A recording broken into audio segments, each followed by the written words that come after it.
Wheat checks, rice checks, and good hot Ralston present Space Patrol. High adventure in the wild, vast reaches of space. Missions of daring in the name of interplanetary justice. Travel into the future with Buzz Corey, Commander-in-Chief of the Space Patrol. In today's transcribed adventure, Buzz and Happy are attempting to rescue a girl being held captive in a metals factory in the orbit of Jupiter moon number 2. They have just entered the cargo hold of the plant and have raised the faceplates of their spacesuits. Commander, someone's coming. I can see them through the door at the other end of the cargo hold. Well, that's Dorch. Have your ray gun ready. Yes, sir. Hey, Commander, I can't move. Something's holding my feet. Someone turned on a magnetic force field. It's holding our metal space boots. Get out of your suit. Hurry. Commander, look up above. The cargo crane is coming down on us with an endurium beam on it. You've got to get out of these suits. With this magnetic field under us, that beam can crush us. We'll return in just a moment with today's exciting Space Patrol adventure, Peril over Jupiter. And now, today's Space Patrol adventure, Peril over Jupiter. After completing a mission on Neptune, Commander Corey and Cadet Happy have returned to the man-made planet Terra. Now, in his central office at Space Patrol headquarters, Commander Corey is efficiently clearing up routine business that's accumulated during his absence. He looks up as Happy turns from the communications panel, a troubled frown on his face. What is it, Happy? I hate to disturb you, sir, but it sounds pretty urgent. It's a woman named Carla Markham. She says her life is being threatened. Well, if Major Gray put her through to my office, it must be urgent. I'll talk to her. Yes, sir. This is Commander Corey. May I help you? Commander, this is Carla Markham. My father was Richard Markham. Markham, the metals expert? Yes. I remember your father quite well, Miss Markham. Now tell me, what's this about your life being threatened? Well, to tell the truth, Commander, it hasn't actually been threatened yet, but I expect that it will be. Oh, by whom? By two men named Nelson Sprague and Duke Dorch. For 2 years, they've been getting money from me under false pretenses. Quite a lot of money. How, Miss Markham? When my father passed away, I took charge of his metal processing plant. Space plant in the orbit of Jupiter moon number 2. Yes, I know the one you mean. In about a month, Sprague and Dorch showed up with some documents indicating that my father owed them quite a large sum of money. And the documents were forged? Yes, but I didn't find that out until a few weeks ago. When I refused to pay them any more money, they became quite angry and abusive. Can you prove those documents are forgeries, Miss Markham? Unfortunately, I can't. That's why I didn't go to the Space Patrol immediately. Also, I'm afraid they could wreck the business it took my father 20 years to build up unless I keep paying them. Forgery and extortion. And they've also threatened your life? Yes, they hint that I might meet with a serious accident if I cause them any trouble. Miss Markham, where are you now? I'm at the Hotel Terra. Do you have those documents from Sprague and Dorch? Yes, I do. Can you be at my office this afternoon at 1500 hours? Yes, Commander. Well, bring all the evidence you have. Goodbye, Miss Markham. Goodbye, Commander, and thank you. Happy. Yes, sir? Check with Major Roberts to see if we have anything in the files on Nelson, Sprague, and Duke Dorch. Right, Commander. Well, meanwhile, I'll contact Jupiter headquarters and have them spaceophone information on the Markham space plant.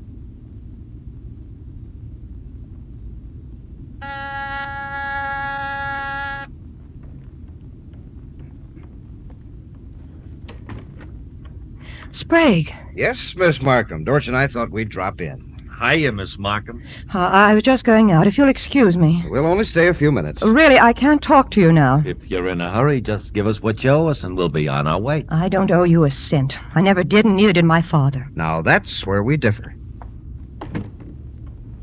Now, we can talk privately, Miss Markham. You have no right to force your way into this room. And a nice room it is, too. I'll look around if you don't mind. You know, Miss Markham, we were almost ready to blast off for your Jupiter plant, thinking you were there. Then I spaceophoned your chief engineer, and he told me you were here on Terra. Here on business? It's no concern of yours. I'm afraid it is. You might have caused us to make a long space flight for nothing. Hey, what's this?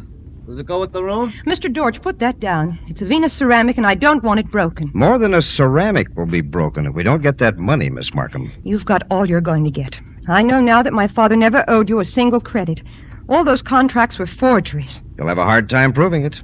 Besides, for your own protection, it would be wise to pay us off completely now. Well, that sounds like a threat, Mr. Sprague. It wouldn't take much of an accident to put that metals plant of yours out of commission. You don't frighten me. Hey, Sprague, look at this. Get away from that desk. Look what I found beside the spaceophone. A memo in Carla's handwriting. Give me that. Now, Miss Markham, don't you know it's rude to grab?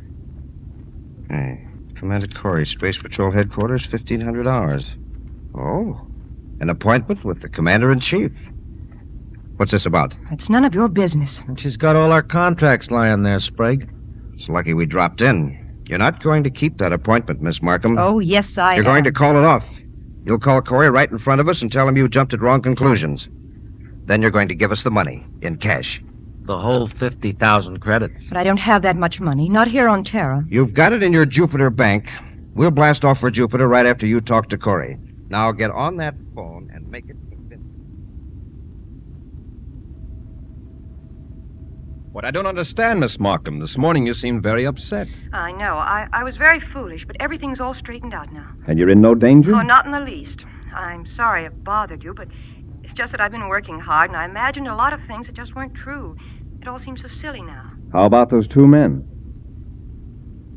Miss Markham, can you hear me? What about those two men? I was all wrong about them. They've canceled the agreement. I heard from my attorney on Jupiter by spaceophone. Oh, I see. And as I told you this morning, Commander, I'm leaving for Jupiter this afternoon. I hope you'll forgive me for being such a bother. Of course, Miss Markham. Thanks for calling. Goodbye, Commander. Hear that, Happy? Yes, sir. Well, that means with no appointment at 1,500, we can get much more work done. Yeah. This morning she seemed to be sure that she was in danger, and now everything's fine. Well, I guess some women are like that, sir. Perhaps, but Carla Markham has done a pretty good job in operating her father's space plant. That calls for level-headed thinking. Well, like she said, the strain and Yes, all. but wait. This morning she told me she was planning on staying on Terra for 3 days. Just now she said, as I told you this morning, I'm leaving for Jupiter this afternoon. Yeah, that's right. That inconsistency might have been on purpose, Happy. Why? Perhaps she was forced to make that call just now. By Sprague or Dortch? Yes. She'd have to watch what she said so they wouldn't get suspicious, but I would. Could be, I suppose. And the more I think of it, the less likely it is that Carla Markham would accidentally misquote herself. Then, in effect, she's telling you, don't believe anything I'm saying right now. Exactly. Remember that pause? Uh-huh. And I thought I heard a click. She was getting instructions, no doubt. Get an official service car, Happy. We'll rush over to the Hotel Terra and check. Yes, sir. While you're inside the hotel, I'll stay in the car and watch the front entrance.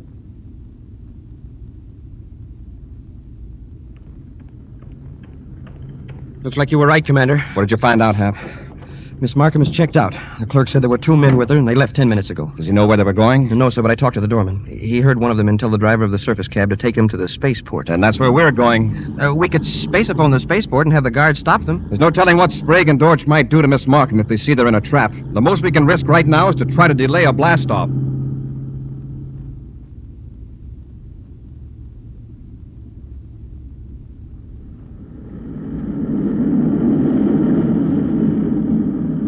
Pretty nice little cruiser you've got here, Miss Markham. I wouldn't mind having it. Don't worry, Sprague. You will.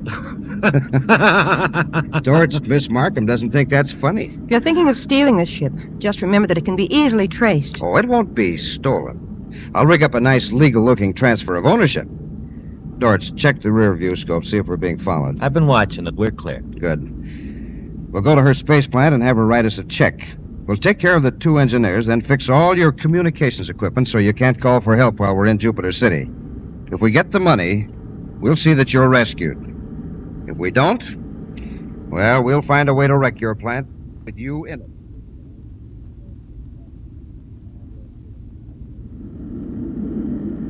That's Miss Markham's ship, sir. We could overtake them easily. Yes, but if Sprague and his pals see us, it would just put Miss Markham in danger. Let's just follow them and find out where they're going. By the vector they're on now, it looks like it'll be Jupiter. Or perhaps the Markham space plant in the orbit of moon number 2. Do you think they'd take her to the plant? Yeah, they might. Oh, what did they turn out at that plant, Commander? High-purity metals from ores hauled out from Jupiter, chiefly zirconium and indurium. The advantage of the space plant is the low gravity and the ease of maintaining a perfect vacuum. Uh-huh. The metals can be controlled perfectly by electronic heat fields and magnetic force. For example, a huge ball of molten indurium can be suspended inside a purification chamber without touching the sides. Wow. And the whole process is automatic. That's right, Happy. 2 engineers run the whole thing. I don't want Sprague and Dortch to know they're being followed. Can't let them get a glimpse of the Space Patrol ship in their rear view scope. And then we'll have to keep this much distance between us until they land. Unless we had another ship. I'm going to space phone Lowell City, Mars, and have headquarters send a small cargo ship out to meet us in space. We'll transfer to the cargo ship, then we can get closer to Sprague and Dortch without endangering Miss Markham. You might as well sit down and relax, Miss Markham. We'll wait here in the plant control room till Dortch gets back. What's he going to do to my crew? Well, it depends. If they behave themselves, they won't get hurt. Oh, here he is now. I got 'em both, Sprague. What did you do to them? Oh, just take it easy, miss. I merely put him to sleep with the ray gun. Did they give you any trouble? Nah. I got one of them while he was checking some instruments. The other was asleep in his bunk. They'll be out cold for 24 hours. Nice work. Now, while Miss Markham is writing out a check, you can put all the spacephone equipment out of commission. Start with Cargo ship JC-302 calling Markham Space Plant, Jupiter 2 orbit. Cargo ship JC-302 calling Markham Space Plant. Are you expecting a cargo ship? Why, the supply ship bringing food for the crew. I thought you said it wasn't due for 2 days. Well, sometimes it comes early. Cargo ship JC-302 calling Markham Space Plant. You better do something, Sprague. Carla, what's your chief engineer's name? Quickly. Jensen, William Jensen. Okay, keep her quiet, Dortch. I'll handle this. Markham Space Plant. Chief Engineer Jensen here. Go ahead, cargo ship. We've got something for you. Is the cargo airlock clear? It will be. Just unload the stuff. We'll take care of it later. We've got our hands full right now. All right, Jensen, we can handle it. Cargo ship out. Dortch, you go into the cargo hold and keep an eye on them. If they act sociable, impress them that we're very busy. Suppose they say I'm not one of the regular crew. Tell them you're filling in for a week. See that they get away in a hurry. Then you and I will blast off for Jupiter and get the money. Open the cargo hatch, Happy. Yes, sir. Do you suppose that was really the chief engineer on the spaceophone, sir? It was. Sprague and Dortch were probably holding a gun on him. All right, close the hatch. Open your faceplate, Hap. Now we'll plan our attack. Yes, sir. We'll move fast and take them by surprise. They're probably in the main control room waiting for us to unload the cargo and leave. Commander, somebody's coming. I can see him through the door at the other end of the cargo hold. Yeah, that's Dortch. Remember his picture from our files? Yeah. Stash, heavy set. Hi. Thought I'd give you fellas a hand. Thanks. Well, you can start bringing the stuff in. We're space patrolmen, Dortch. Space patrolman. Right. You can take us to your partner, Sprague, and Miss Markham. Say, what is this? Go on, get moving. Hold your ray gun on him, Happy. Yes, sir.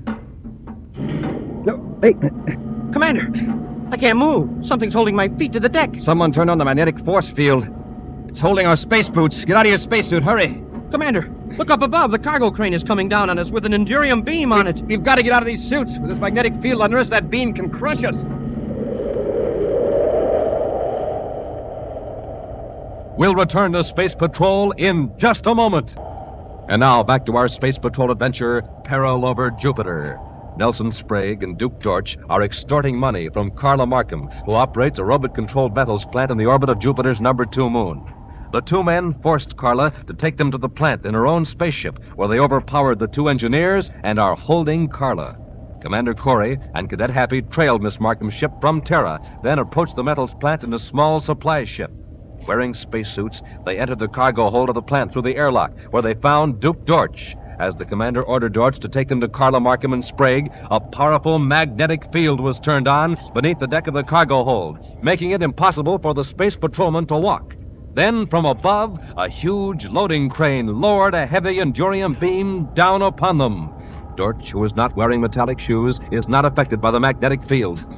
Commander, I can't get out of my spacesuit. Something's stuck. That beam will down us in a few seconds. Dortch, cut that magnetic field. You'll have to talk to Sprague about that. You asked for it, Corey. You weren't invited aboard, you know. Is that Sprague? Yes, it's Sprague. I'm in the cargo control booth watching you through a viewscope. Stop that crane. Stop it. I only wish I could lower it faster. Happy. Yes, sir. We can't lift our feet, but we can slide them across the magnetized floor. You mean sort of skate-like? Yeah, I'll pretend to try to dodge the crane. You slide back to the airlock. And leave you here? But why can't we both? Do as I say, Happy, quickly. Yes, sir. That dodging isn't going to do you any good, Corey. Sooner or later, I can lower this beam on you. Keep out of the way, Dortch. Don't worry, Sprague. Hey, the other one's getting away. Run over there and stop him, Dortch. Don't let him get into the ship. Yeah, okay. Hey, but watch the crane while I'm under it. I'm in the airlock, sir. All right, Happy. When I give the word, open it and release the air escape valve. Right, sir. All right, Sprague. We can let all the air out of this cargo hold in just a few seconds. The cadet and I have spacesuits on. We can close our faceplates and we'll be safe. But your partner will be in a bad way. Don't let him do it, Sprague. Stop him. Get away from that airlock. Then turn off that magnetic field and stop the crane. Do what he says, Sprague, please. Now, all right. Now, Sprague, come down here to the cargo hold and bring Miss Markham with you. Supposing you come up and get me. All right. But remember, we've got your pal Dorch here. And you remember, I've got Carla Markham. Come on, Happy. Keep your ray gun on Dorch. Yes, sir. Go on, Dorch. Get moving.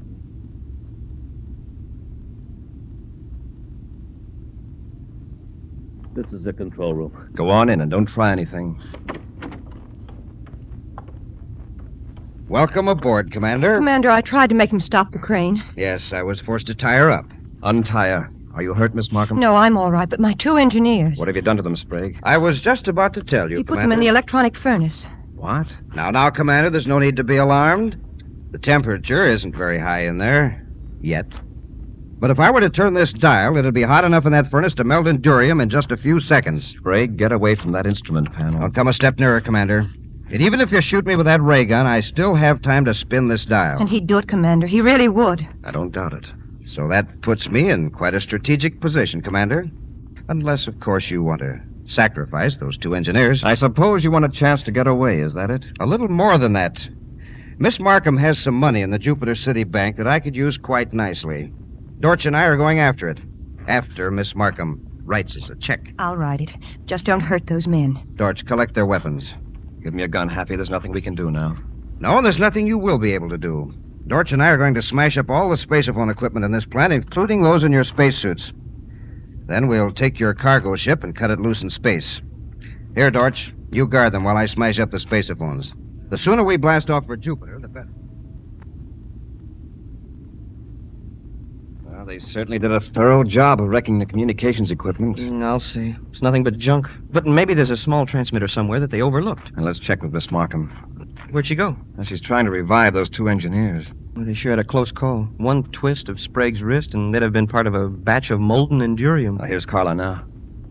Any luck, Commander? No, they really smashed the equipment. How are the engineers? Oh, I'm afraid we'll just have to wait till the ray gun effect wears off.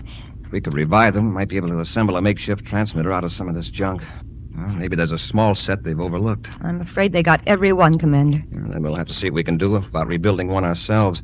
Where are the spaceophone parts, Miss Markham? There might be some in that cabinet. All right, Happy, let's get busy. We've only have a couple of hours.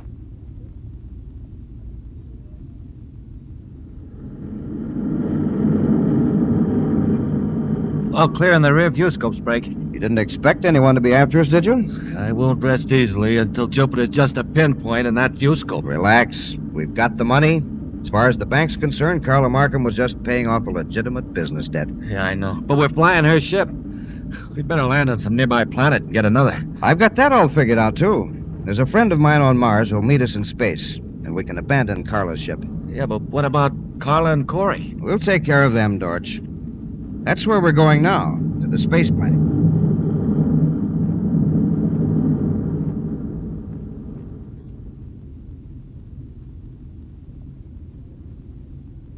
How are you coming, Commander? Oh, we're about ready to make a test, Carla. If this spaceophone works, we'll have help here inside of an hour. Yeah, then we can go after Sprague and Dorch. Connect this wire, Happen. We'll be ready. Yes, sir. Commander, isn't that a spaceship out there? Where that glint is? Yes. Seems to be coming toward us. Hurry with that connection, Happy. It's all ready, sir. Maybe we can contact that ship. If it's Sprague and Dorch, we won't want to. Now, let's see if the set works. Well, the meter's checked, sir. Here goes. Attention all Space Patrol units in Jupiter sector. Emergency message. This is Commander Corey aboard Markham Space Plant in Jupiter 2 orbit. Commander Corey aboard Markham Space Plant in Jupiter 2 orbit. Units in this region will proceed at once to the plant. Watch for stolen private cruiser JP450, possibly between Jupiter and this location. They got a spaceophone. We've got to stop them quick. Yeah, but how? We'll wreck the space plant. This ship isn't armed. We can wreck it with our rocket blast. We'll come in with our nose rockets blasting. All right. How do you know what part of the plant they're in? We'll destroy the air supply unit. That'll fix them wherever they are. All right, Dorch. Cut in those forward rockets.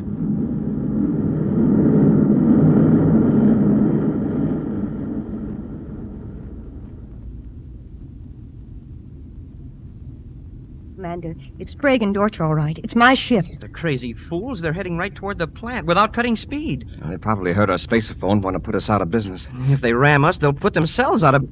Uh-oh. Hey, they've got nose rockets on. Commander, did the Space Patrol hear your message? I can't tell for sure. We don't have a receiver. They probably did. Hey, what's Sprague up to? He's not heading for an airlock. And why doesn't he cut his rear rockets? He's burning fuel at both ends. He's trying to wreck the plant, and he'll do it, too. The air unit. He's going to wreck the air supply. Quick, Happy, close that compartment door. We've got to seal this room off from the rest of the plant. Yes, sir. Secured, sir. Wow. They've torn up a whole hunk of the plant with their nose rockets. They'll keep blasting away till they're sure we're finished. And we don't have a doggone thing to fight back with. Oh, if the Space Patrol would only get here. They're maneuvering around for another attack. This time we probably won't be so lucky. We ought to get out of this control room. They'll probably blast this part next. Yeah, but we can't be sure there's any air outside this compartment. Then we're helpless. Now, wait a minute. When they blasted the air unit, they tore away part of the section next to the furnace. Yes, that's where the molten endurium's cooled and rolled into plate. The metal's forced from the furnace through those pipes. Carla, is this the dial that turns the furnace on? Yes. Is there endurium in the furnace? Several tons of it. Why? Well, let's heat it up. We'll give Sprague and Dorch something to think about.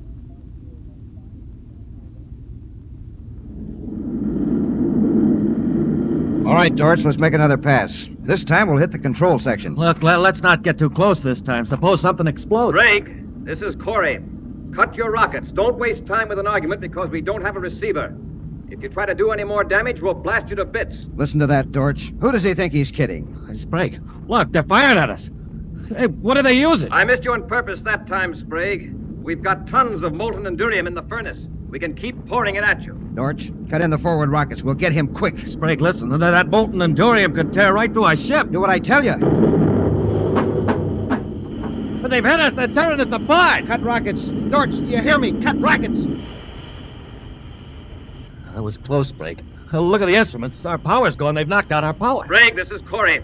Your ship looks pretty badly damaged. Seal yourself in the control cabin to prevent loss of air. That's right. We are losing air. Seal that compartment door quick. Just keep calm, Sprague.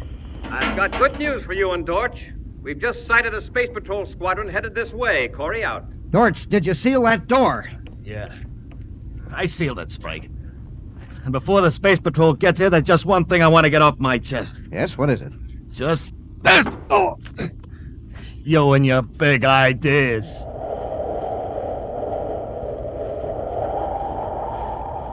An action preview of next week's exciting Space Patrol adventure in just a moment. Space Patrol, created by Mike Moser, starring Ed Kemmer as Commander Corey and Lynn Osborn as Cadet Happy, was written by Lou Huston, produced and directed by Larry Robertson, executive producer Mike Debris. Other players were Virginia Hewitt, Norman Jolley, and Ken Mayer. Dick Tufeld speaking. Now, don't forget to tune in next Saturday and every Saturday when Wheat Chex, Rice Chex, and Good Hot Ralston again present Space Patrol! Be sure to see another exciting Space Patrol story on your local ABC television station. Consult your local newspaper for time and channel. This program is broadcast to our armed forces overseas through the worldwide facilities of the Armed Forces Radio Service. Space Patrol came to you transcribed from Hollywood. This is ABC Radio Network.